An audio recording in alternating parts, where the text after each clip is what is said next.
Welcome! In this series of short videos, we will look at topics for the PowerBasic Windows compiler. Today we will look at creating a resource DLL. When developing Windows PowerBasic applications, there comes a time when you wish to add some graphics. These can be icons or bitmaps. What we have on screen here is a very simple form, onto which I have added two image controls. There are a number of different ways you can add images, either as an image of a picture, or a stretchable image or picture, or in the form of buttons. We're just going to use two image controls today to put two icons on this form. So at the beginning of our application, we're going to put two resource statements. These two resource statements will each load an icon into the application at compilation time, a build icon and an add icon. This keeps the resources within the application and saves any problem later on with them getting deleted, renamed, or just generally moved. So in the form declaration, we would refer to these two resources so we can actually populate the icons onto the screen. Here are the two control add image statements. These put a placeholder on the dialog for your two images, and we can populate these two image controls with a simple control set image command. This takes three parameters, one being the dialog handle, the second being the handle to the image control itself, and the third, in this case, we're using a named resource. So if we run our application now, we will see that the two icons have indeed been displayed on the dialog. Now you will find this works very well and allows you to ship your Windows applications with embedded resources.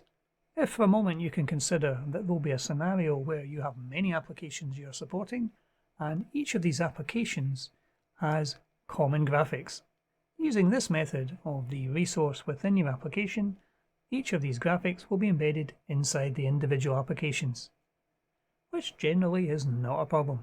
However, if the time comes to restyle your application and change some of the graphics, say for example your company logo has changed, then each of your applications will have to be recompiled. And again, that is fairly straightforward to do. But is there another option?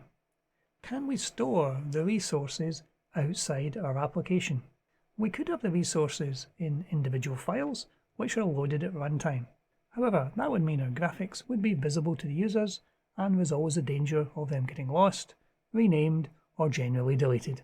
Another option is to store our graphics in a separate application, a DLL, and that's what we're going to look at today. To compile a DLL, we're only going to need 3 lines of code. The first line of code tells the Windows PowerBasic compiler that we're going to compile to a DLL. The next 2 lines are our resource commands, giving the resource icon, the name of the resource, and the location where the resource actually resides at compilation time. If we do a straightforward compile on this, it will give us a Windows resources.dll. Now in this source code, as you will see, there is no main function. There is nothing you would normally associate with a normal DLL that contains code. This DLL is pure graphics. So if we have a look in the folder where our source code resides, there's our winresources.bas, and there below it is our winresources.dll. So we have now compiled a DLL with both of these icons inside it. So the question is, can we access this from our application? If we go back to the beginning of our application where we declared both of these resources, we'll comment both of these lines of code out so that the application itself will not be loading the resource.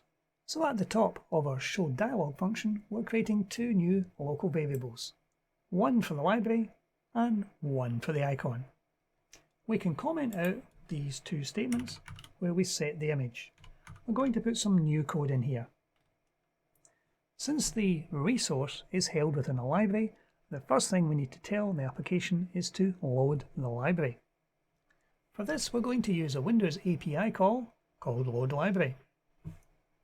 This takes only one parameter, and that is the name of the DLL which will contain our resources. And it returns a dword variable, which is what we declared at the beginning of our function. Assuming this has actually given us a valid number back, for example a non-zero number, then the library has indeed been loaded. We can now attempt to load an icon from that library using the load icon API call. And we're passing it two parameters, the first being the D word of the library itself, which we obtained up here, and the second is going to be the name of the resource we wish to load. And again, assuming that is successful, we can then use the send dialog item message API call to send a message to the dialog, to the control, and to tell it we wish to set the image. And it's going to be an icon, and we're using the handle we got back from the load icon call. So let's run this code and see what we get. So there is our first icon appeared on the dialog. So this icon is indeed coming from the DLL. So we can now do the same for the second icon. We're using the load icon function again, this time loading icon add, and we're pointing it towards image number 2. And if we run that now, we'll see our second icon has now appeared. Once all your icons are loaded successfully, you can then use the free library command to tell Windows you're finished with that particular DLL, and it can unload it from memory if nothing else is referencing it. So you could, within many different applications, access the one resource DLL. However, the code as we see it here is quite verbose and would lend itself to a common function. So let's create a common function whose job it is to load an icon onto a dialog. So we'll comment out this code we've got up here. This will be our new function, add icon. It will take 3 parameters. We need to give it the name of the resource we wish to load, the control we want that resource loaded into, and the dialog containing that control. Our new function will take those 3 parameters. The first parameter we're going to be passing as an ASCII times 20, a 20 character ASCII type variable, because this is what we're going to be passing on to the Windows API call. The second is our handle to the image control, and the final one, the handle to our dialog. We'll create 2 local variables to handle our library and our icon. And just as we did before, we will load up the library. If that loads successfully, we will load up the icon.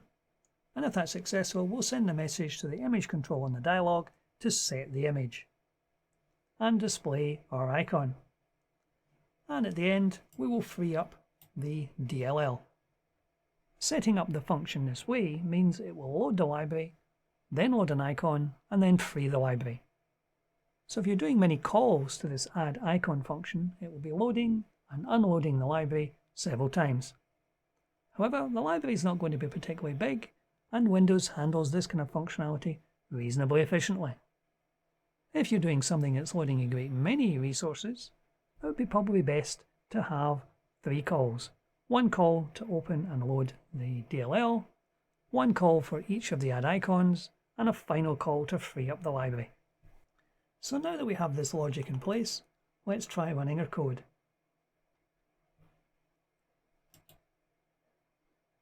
And there are our 2 icons on the dialog. So what we've seen today is that we don't necessarily have to store our icons as resources inside the main executable. We can store them in a DLL. Storing them in a DLL means if we have 50 applications all using resources within that DLL, we can change those icons and resources that are used by just updating the single DLL. And the next time each of those executables runs, they will inherit the change you've made to the icons within the DLL.